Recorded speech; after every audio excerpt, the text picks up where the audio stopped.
We have another Patreon submission with animated spellbook Mending by Zee Bashew, and I do hope I pronounced that correctly. I am a little hesitant to do animations. I'm a little hesitant to do anything in regards to art because I know from discussions I've had with artists, one of the biggest insults can be reacting to their art. So even while this is a Patreon submission, if it ends up in a situation where the artist would like me to redact this reaction, is not okay with a reaction to their work, I'm more than happy to comply as always. I don't know what this is, as I said, so I'm very curious to see what we have today. Brought to you by paid sponsorship for the Hexbound Kickstarter.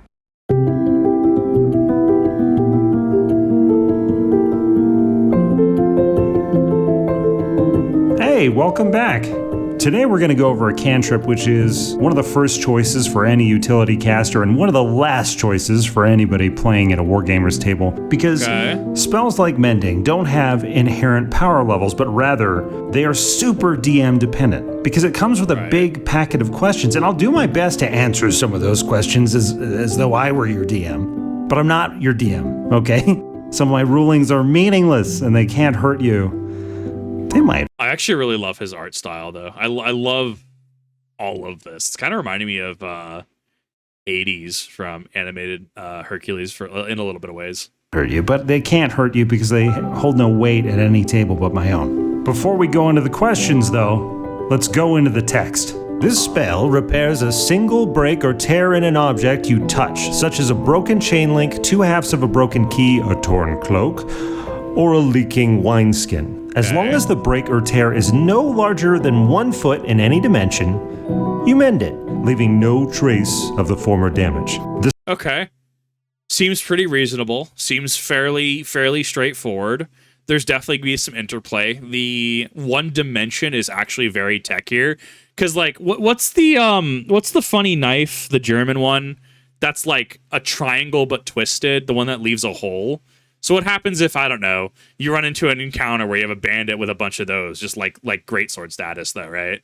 'Tis but a flesh wound, and it's like, okay, but can I actually repair this with mend? Actually no, because this actually is like, 8 inches like on the X and Y axis, so therefore mending would not be able to get that. A gash in a cloak or something like that, sure, absolutely, makes sense. That's like, one-dimensional, right? Like that's a one-dimensional rip or tear, right? Doom question and Doom pun intended. But yeah, clarifying the one dimension is actually very smart to include on that. Spell can physically repair a magic item or construct, but the spell can't restore magic to such an object. Makes sense. Also, it takes 1 minute to cast, so that's 10 rounds, not super useful in combat. No. Honestly, if I could change one thing about this spell, it would be the casting time, because it would be so cool to do certain things with Mending in combat. I mean, honestly, I'd be okay with it taking 2 rounds of combat, right? Like having to touch thing and then activate action and then channel effectively. I think that the cast time in combat is, I mean, is it a balancing measure though?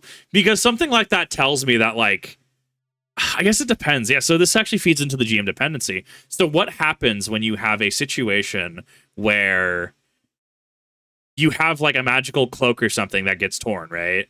Does that necessarily make it less magical? Do you inherently lose AC on that inherently? And I feel that some DMs, yeah, absolutely, right? I mean, there's some DMs who will you get a gash on your face from an encounter and then you permanently lose charisma score because of it, right? So that's very GM dependent. I think most people don't really care, but I like that there's this interplay that scales up.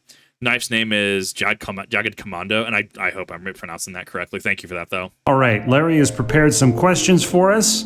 Hopefully it's going to be illuminating. I don't know where he got these questions. Can mending be used multiple times on objects with multiple separate breaks? Yeah, I think so. DM, that'd be a DM allowance, I would assume, right? I'm trying to think back to the Pathfinder session I'm currently in. If I asked my DM, right? Because you can't really do repeat checks, right? Because then that invalidates the thing, right? Me as Dwarf Champion, I wish to intimidate the door. You what now? No, I'm going to intimidate the door, okay? If it's magical and I'm scary enough, it'll clearly be not magical, right? I'll scare the magic right out of it. Cool. Roll for that, Kip. Rolls. I got a 40. What would I get? Nothing happens, you absolute buffoon. Right? And I think part of it, I guess, comes down to not necessarily from a gameplay thing, but a social contract thing. Because then you become a one-trick pony of like, well, I want to intimidate the door. And it's like, bro, you've already done that. Like, literally do anything else, right? I think that is a read the room kind of thing. So, Can mending join two unrelated objects? No. No, because you're not mending the item, you're fusing. Can a steel defender be healed by the mending spell? Yeah, I mean, it's specifically... Yeah. Can then mending heal a homunculus? Yeah. How about a warforged? That's actually interesting. No, I don't Doesn't think... seem consistent to me. Can mending repair acid damage? Can mending be used on a flood? Acid damage would potentially be 3-dimensional X, Y, and Z axis because it burns through something. Like imagine like a tungsten cube or something, right? Or even a plastic cube, right? Like CNC mill, like blue block status, right? Imagine acid eating through that, right? Like, let's just say it was a just, I don't know, like a 1 centimeter by 1 centimeter hole of acid, right? You're dealing with the x-axis, you're dealing with the y-axis, and now because it's burning through, you're dealing with the z-axis. Therefore, mending would not work, at least at face value, RTFC status, because it is no longer one-dimensional. Flower? Yeah. How about Yeah. a sentient flower? No. Can mending be used to secure a broken chain link, like to an object that it wasn't previously attached to? Yes. Can mending mend mending? Pass. Can mending be used to dull or sharpen a sword? Yeah, probably. Mayonnaise an object? Yeah. If Is mayonnaise an object? Man, I would hope so. What is... I'm trying to think about the last one, though. or sharpen a sword? Can it sharpen a sword? I don't... Broken key, cloak... I think that's DM allowance, honestly. I think that would actually work. Like mending a sword, right? Like that, like broken edge, dulled edge. I think that would work. I think that would be allowable. Yeah, Is probably. mayonnaise an object?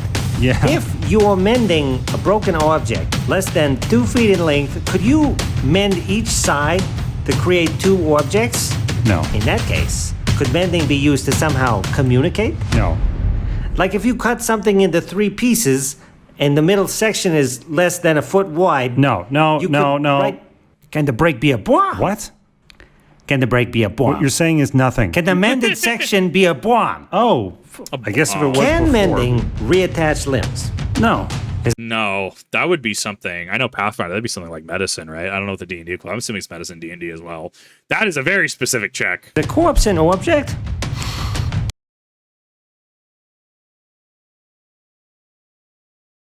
No. Yeah. Mend, Fair enough. revivify. A minute is too long. You Gentle repose, mend, revivify.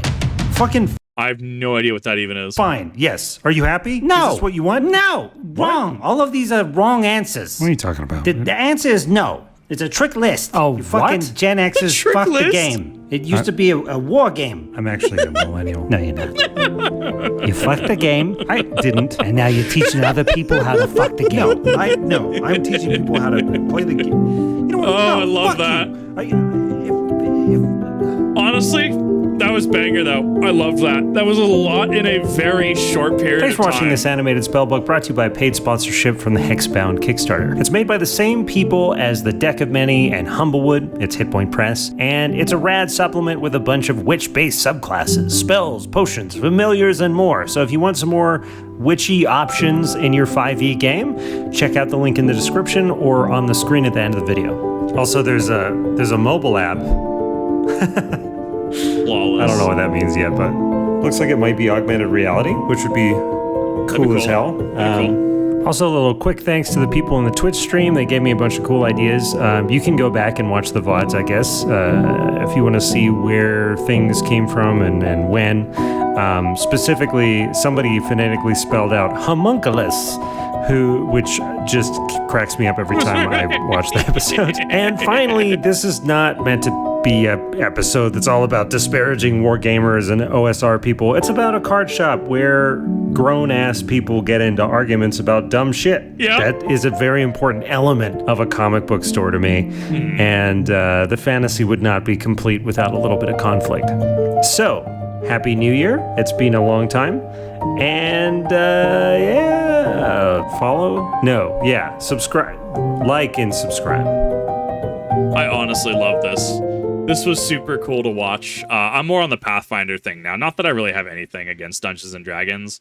As I said, I was very upset that 5e decided to omit flanking, and that kind of spooked me off a little bit, because I think D&D is moving a little bit far away from what I want out of a game. I've enjoyed playing a champion stat stick. I have 3 actions per turn. I like the action economy over in Pathfinder a little bit better. Not to say that I won't try D&D, but in general, I'm kind of just picky on D&D members and parties. But I do enjoy looking at things like this. I've enjoyed looking at things in regards to how interactions work and stuff like that. It makes the Yu-Gi-Oh! RTFC, PSCT part of my brain just kind of work, right? What words as written, what does that mean? It's also interesting to figure out that corpses are objects and also apply to party members. Thank you for that in chat. Honestly, this was fascinating to watch. I absolutely love this. Definitely go check out the original creator, just in case you haven't. I didn't... never heard of them until I was honestly recommended this. So thank you, whoever recommended this. Appreciate it. And thank you for watching. I will see you in the next one.